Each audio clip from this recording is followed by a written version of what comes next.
Hi guys, flex ko lang kung ano-ano ang makikita dito sa lugar ng aking magulang.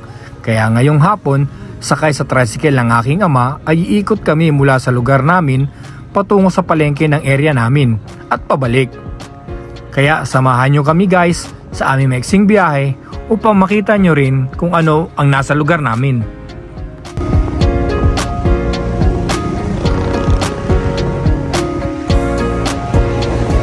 Mapapansin nyo nga na nakadisplay na yung mga watawat ng Pilipinas dahil ganito rito sa Dasma kapag malapit na ang araw ng kalayaan.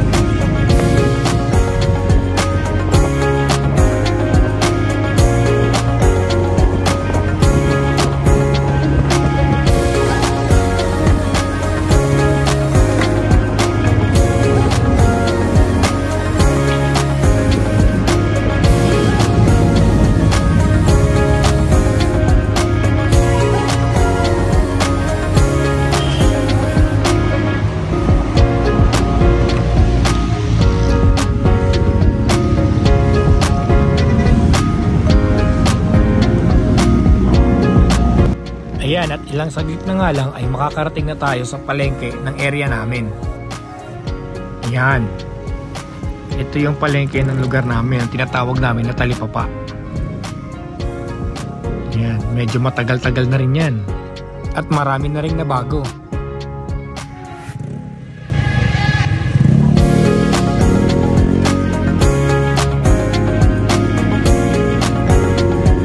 At paglampas nga namin ng palengke ay kaliwat kanan na mga bagong establishmento katulad ng mga remittance center, bilihan ng ulam, at kung ano-ano pa.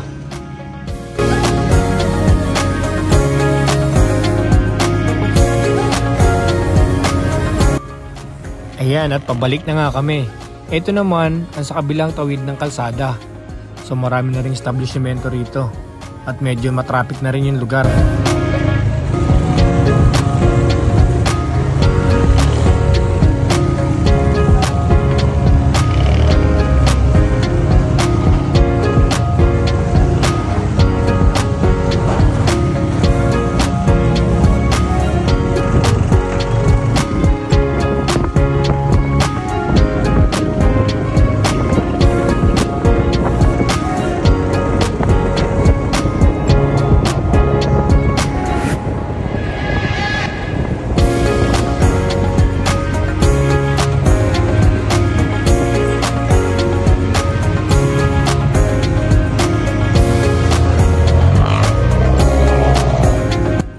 So ayan, at malapit na uli kami sa aming lugar. Dito yan sa San Lorenzo Ruiz 1.